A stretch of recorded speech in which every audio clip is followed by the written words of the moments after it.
Salut à toutes et à tous, salut à tout un chacun et salut à tout le monde. C'est encore votre ami, votre frère, votre camarade de tous les jours, Abraham Minungu de l'Université de la Vie, GGP Univie. C'est encore une grande joie pour nous aujourd'hui de vous venir à travers cette vidéo qui rentre toujours dans le cadre de nos formations, de nos études que nous avons ensemble au sein de cette université et qui a pour but, pour objectif de bâtir une humanité de bonheur, une communauté, une société d'hommes et de femmes vivant le bonheur, le vrai bonheur, le bonheur tel que le Créateur a voulu qu'il vive en les créant, pas le bonheur de façon superficielle ou de façon fabriquée, mais le vrai bonheur, le bonheur selon la volonté de Dieu. Ok? Donc, pour cette raison, pour cette mission, nous sommes ensemble aujourd'hui encore pour une nouvelle leçon, un nouveau cours que nous avons puisé dans une de nos branches, des 5 branches de l'Université de la Vie de Univie. Et cette branche, c'est la branche Univers, Homme et tout son plein pouvoir. Donc c'est dans cette branche, c'est dans cette faculté-là aujourd'hui que nous allons mener notre réflexion, notre étude ensemble. Et bien sûr, c'est tout en utilisant nos 3 outils de travail, à savoir la méditation, l'enseignement et la prière. Donc, ceci étant, aujourd'hui, notre étude d'aujourd'hui, notre réflexion d'aujourd'hui, notre méditation d'aujourd'hui,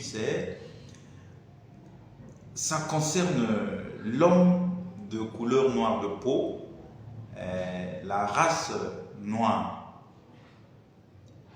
Et j'ai souligné que nous sommes dans notre faculté, l'univers homme et tout son plein pouvoir.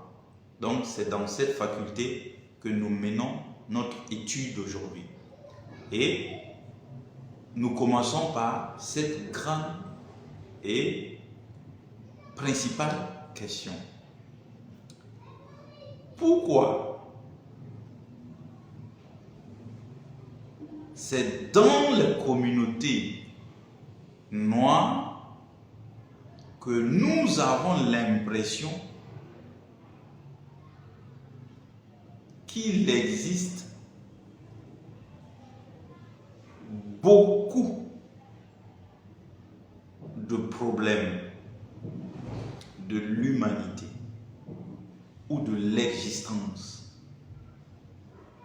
Pour paraphraser, pour être simple, pour que vous compreniez la question, pour que l'étude puisse porter vraiment du fruit en vous, c'est-à-dire c'est une question que nous nous posons de savoir simplement pourquoi est-ce que c'est dans les communautés noires, les sociétés noires, ou les pays noirs, ou les pays africains, ou généralement en Afrique,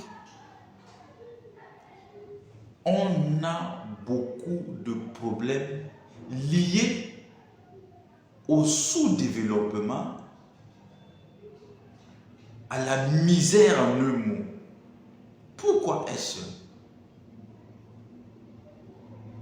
Cela ne veut pas dire qu'il n'existe pas de problème lié au développement de la communauté ou de la société d'hommes d'autres couleurs de peau qui ne sont pas noirs. Mais ce problème a plus de force dans les sociétés noires. Pour que vous compreniez, je prends un exemple. Vous savez que le soleil ne chauffe pas les pays, les villes ou les rejoint de la même façon ou de la même manière ou du même degré. Même si le soleil éclaire toute la planète Terre de façon générale, il y a de ces parties de la Terre qui sont plus chaudes, plus chauffées par le soleil par rapport à certaines parties de la Terre. Vous en convenez avec moi? Donc c'est dans cet esprit. Il y a beaucoup de misère, de difficultés, de problèmes liés à l'espèce humaine, liés à sa société, à sa vie communautaire. Mais ces problèmes, ces difficultés, ces misères s'aperçoivent plus ou se lisent plus au sein des communautés noires ou au sein des sociétés noires. Et c'est une évidence, ça se voit, ça s'aperçoit. Et je vous l'ai toujours dit, notre université n'a pas pour but de raconter des choses ou de traiter des choses ou de mener des études sur des choses qui sont à fantasmer, à spéculer et qui n'ont pas d'impact réel concernant la vie de l'homme. Comme le nom même de l'université le dit, c'est université de la vie, ça concerne la vie et ça touche, ça parle des choses de la vie. Et c'est un constat clair que nous avons fait et c'est ce qui a suscité cette question. Pourquoi est-ce que c'est dans les sociétés d'hommes de couleur noire de peau qu'il y a plus de problèmes, de malheurs, de misère liés à la vie de l'homme? Et pour répondre à cette gigantesque question, à cette question pharaonique, nous avons fait appel à notre premier outil de travail qui est la méditation. Et de par cette méditation, voici ce qui en découle. Voici ce qui en ressort. Vous savez, si nous prenons de prime abord l'homme de façon générale, avec grand H, l'homme est l'homme. De son espèce, il est l'homme, peu importe sa couleur de peau, peu importe, je dirais, peu importe sa civilisation, sa manière de faire les choses, sa langue qu'il parle, son ethnie, peu importe tout ça, l'homme reste et demeure le même. Il est l'homme partout où il se retrouve, partout où il est. Il n'y a pas que, on va dire que bon, comme il est noir, il n'est pas homme, comme il est blanc, il n'est pas homme, comme il est jaune, il n'est pas homme. L'homme, c'est l'homme. Selon son espèce, il est l'homme. Partout où il est. Donc, on convient ensemble que l'homme est l'homme partout où il est. On est unanime là-dessus. Mais maintenant, regardez ce qui va se passer.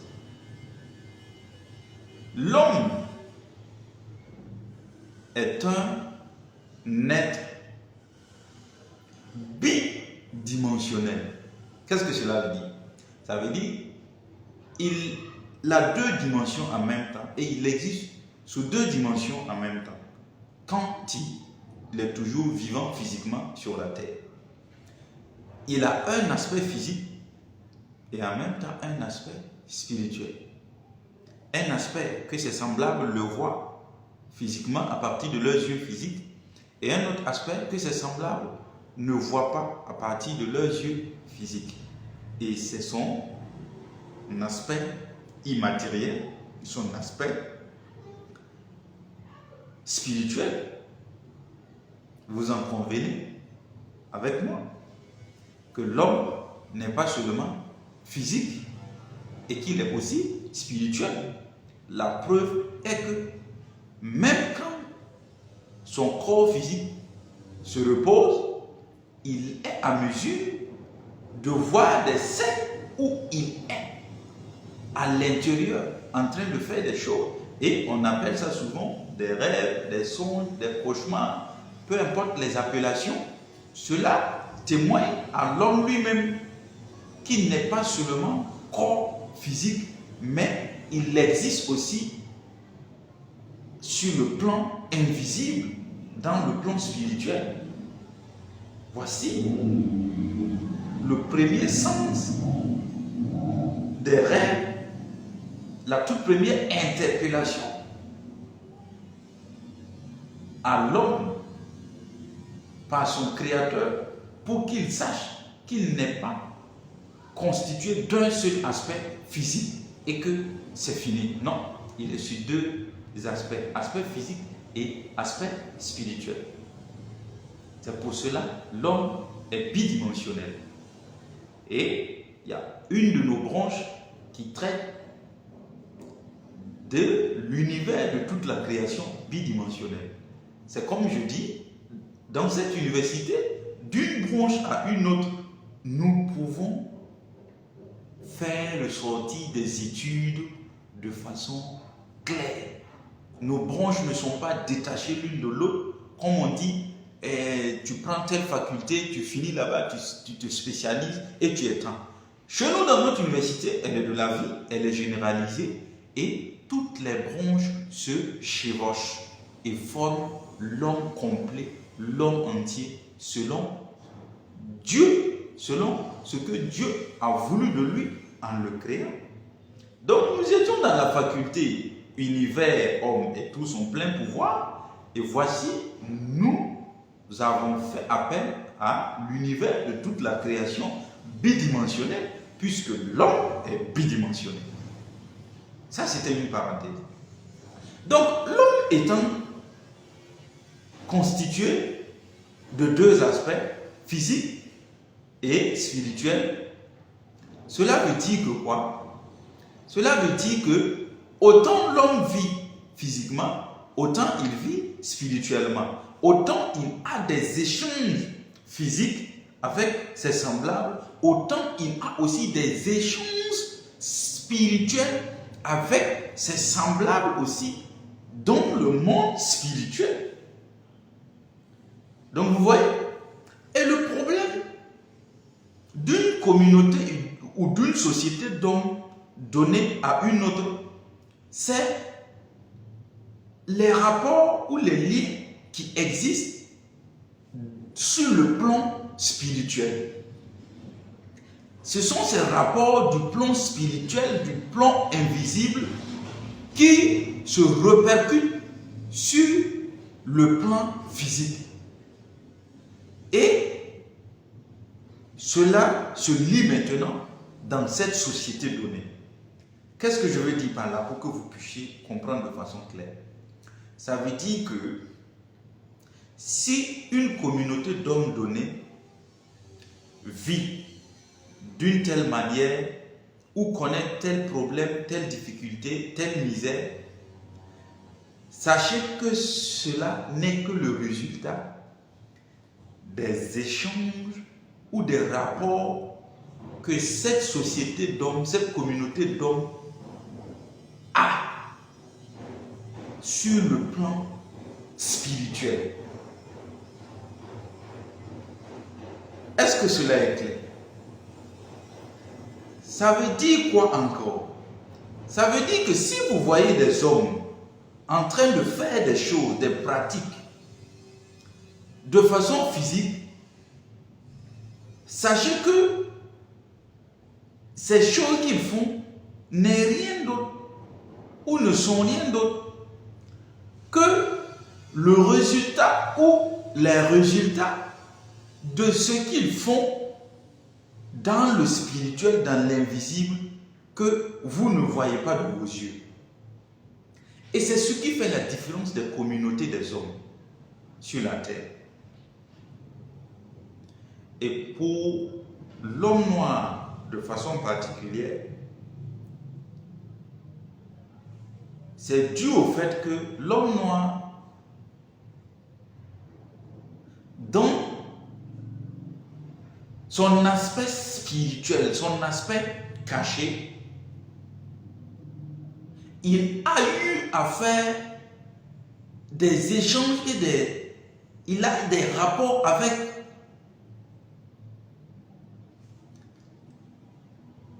des esprits ou une communauté spirituelle qui prône des vertus, qui prône des valeurs qui ne sont pas appréciées de la même façon par les hommes des autres bords, des autres couleurs de peau. Est-ce que vous comprenez? C'est un phénomène ambigu et solide que je suis en train de vouloir éclater par cette étude pour que vous puissiez comprendre. Ça veut dire les rapports entre l'homme de couleur de peau noire de façon visible avec la société invisible, la société spirituelle a des valeurs, des vertus qui ne sont pas appréciées ou qui ne sont pas valorisées, qui ne sont pas reconnues comme étant quelque chose de bien, de prestigieux aux yeux des hommes d'autres couleurs de peau.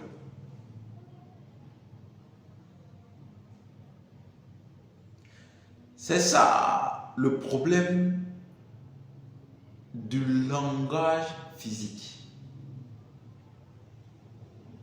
Dans le monde spirituel, vous pouvez comprendre parfaitement quelque chose, mais pour transmettre ça de façon verbale à quelqu'un d'autre, vous pouvez souffrir, quitte à dévier même le sens de tout ce que vous avez vu ou compris dans le spirituel. Mais je prie que vous comprendrez. Qu'est-ce que je veux dire par là? Je veux dire que toutes les sociétés des hommes noirs, les communautés d'hommes noirs, partout où les hommes noirs se retrouvent entre eux, leur style, leur mode de vie, tel que ça est, pour l'homme noir lui-même, sans qu'il soit en contact avec d'autres sociétés, d'autres hommes, d'autres couleurs de peau, il ne se sent pas complexé. Il ne se sent pas être mal à l'aise. Il ne se sent pas dans un problème. Si vous voyez les villages d'hommes de peau noire, constitués d'hommes de peau noire, si vous partez dans ces villages fin fond reculés, vous allez voir qu'ils sont à l'aise. Vous allez lire les mêmes problèmes que les Noirs connaissent un peu partout, les communautés noires connaissent un peu partout. Vous allez lire les mêmes problèmes, vous allez lire les mêmes difficultés, vous allez lire les mêmes misères. Mais vous allez voir que eux-mêmes, étant dedans, plongés dedans, et en n'étant pas en contact avec d'autres communautés, d'autres hommes, d'autres couleurs de peau, ils ne sont pas gênés. Ils sont à l'aise et ils y vivent normalement comme étant leur paradis, cette société, cette communauté à eux dans laquelle ils y vivent. Ils sont à l'aise. Est-ce que vous comprenez ce que je veux dire? Ça veut dire que ils ont bâti leur communauté, leur société avec les problèmes, les misères, les tares que vous voyez à partir de leur rapport avec leur monde qui est invisible. Leur communauté, leur société invisible, c'est de ça qu'ils ont tiré ce que vous voyez dans leur communauté physique visible et que vous pouvez qualifier de misère, de saleté, de mesquinerie, de pourriture. Vous pouvez prendre, vous pouvez voir tout ça d'un œil de ce genre, mais sachez que eux-mêmes, les concernés, ne voient pas ça de la même façon que vous, mais ils sont dans leur bonheur comme ça, ils sont contents, ils sont heureux comme ça. Si vous prenez une autre communauté d'une autre race d'hommes, d'une autre couleur de peau d'homme, vous allez voir aussi que dans leur communauté, s'ils ne sont pas en contact avec une autre communauté d'hommes d'autres couleurs de peau, vous allez voir qu'eux aussi, ils font sortir de leur communauté spirituelle, de leur communauté invisible, de leur société invisible, ils font sortir des vertus, des valeurs, des pratiques, des civilisations qui constituent leur communauté physique, leur société physique, et ils y vivent dedans, et ils sont contents, et ils ne sont pas gênés. Ils font leurs pratiques, et ils sont à l'aise, ils sont aussi dans leur bonheur, comme ça. Est-ce que vous comprenez ce que je veux dire? Ça veut dire que les communautés des hommes, les communautés physiques des hommes, les communautés visibles des hommes tirent leur essence, tirent leur existence de leur communauté invisible. Et tel que ça y est comme ça, pour chaque communauté, c'est le bonheur. Tant qu'il n'y ait pas de contact de deux communautés, pour qu'il y ait des échanges physiques, non, chacun est dans son bonheur, dans son paradis, étant dans sa communauté physique qui interchange avec sa communauté spirituelle. Donc, chacun a des valeurs physiques qui sont tirées des valeurs spirituelles. Donc, leurs vertus physiques qu'ils vivent en communauté sont tirées de leurs vertus spirituelles sur lesquelles ils reposent. Est-ce que vous voyez? Et sans problème, mais les jugements commencent, les critiques commencent, les appréciations commencent d'une communauté maintenant à une autre, à partir du moment où il y a des contacts physiques. Où il y a des contacts physiques. Quand une communauté A et une communauté B commencent à avoir des échanges physiques, des contacts physiques, vous allez voir qu'il va commencer à naître maintenant des appréciations, des jugements, des critiques, des valorisations et des dévalorisations.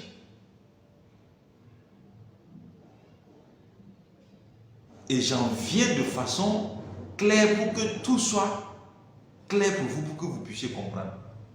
Sachez qu'avant que l'homme de couleur de peau blanche ne vienne en contact avec l'homme de couleur de peau noire, sachez que avant que les hommes, les sociétés, les communautés de peau d'autres couleurs ne viennent et rentrer en contact avec les communautés, les sociétés d'hommes de couleur de peau noire. Les hommes de couleur de peau noire de l'époque vivaient, eux, leur paradis, leur bonheur, sans souci. Et les hommes d'autres couleurs de peau aussi, les sociétés d'autres couleurs de peau, les communautés d'autres couleurs de peau, qui n'étaient pas au courant aussi de l'existence des sociétés d'hommes de couleur de peau noire, eux aussi, à leur niveau, dans leur société, dans leur communauté, au sein de leur communauté, au sein de leur société, ils vivaient aussi leur bonheur, leur joie, sans problème. Et c'était aussi leur paradis. Mais à partir du moment où les contacts ont commencé entre les communautés, entre les sociétés, entre les hommes, c'est en ce moment que des notions genre barbarisme ont commencé à naître. Et les communautés et les peuples et les sociétés ont commencé à s'entre-juger, à s'entre-critiquer, à s'entre-apprécier, si je peux inventer ce mot. Vous voyez? C'est à partir du contact des sociétés, des communautés, que les jugements ont commencé et on traitait maintenant ceux-là de barbares, on traitait ceux-là de non-civilisés, on traitait ceux-là de bas sociétés, de bas communautés ou même de bas peuples. Parce que tout simplement, on estimait que cette communauté d'hommes de telle couleur de peau ne fait pas les choses comme nous, telle communauté de telle couleur de peau. Donc, dans ce cas, ceux-là sont des barbares. Donc, ceux-là sont des sous-peuples. Donc, ceux-là sont des sous-communautés. Par rapport à quoi? Ou bien par rapport à qui? Ou bien par rapport à quel standard? Par rapport à tout simplement, soit c'est par rapport à la manière de faire de ma communauté, ou c'est par rapport à la manière de faire de votre communauté que vous pouvez juger que nous, nos manières de faire sont animales, sont barbares, sont inhumains. C'est de la bassesse. Voici d'où est née les notions de barbarisme, de peuple non civilisé, de bassesse de communauté. Sinon, chaque peuple, chaque communauté, dans son coin, dans son endroit, dans son lieu, dans sa société, n'avait rien à se comparer à d'autres peuples. Donc, ils étaient heureux, ils vivaient leur bonheur au sein de leur communauté. Et il n'y avait pas de discrimination de race, de genre, de peuple, de communauté, de société, de ville, de pays ou de continent. Il n'y en avait pas. Mais à partir du moment où les brassages ont commencé, le brassage des peuples ont commencé, le brassage des sociétés ont commencé, le brassage des communautés ont commencé, le brassage des individus ont commencé, alors on a commencé à apprécier et à désapprécier, à valoriser et à dévaloriser, à signifier et à ne pas signifier, à aimer et à haïr, à détester, à valoriser et à dévaloriser, comme je l'ai dit, à partir tout simplement des brassages des peuples. Sinon, l'homme noir lui-même, dans sa communauté, pur et clos, qui n'était pas influencé par des civilisations d'autres peuples, se sentait bien, se sentait heureux, comme ça. L'homme noir dans sa communauté ancienne, qui n'avait pas encore été influencé par les civilisations, par les manières de faire, par les pratiques d'autres communautés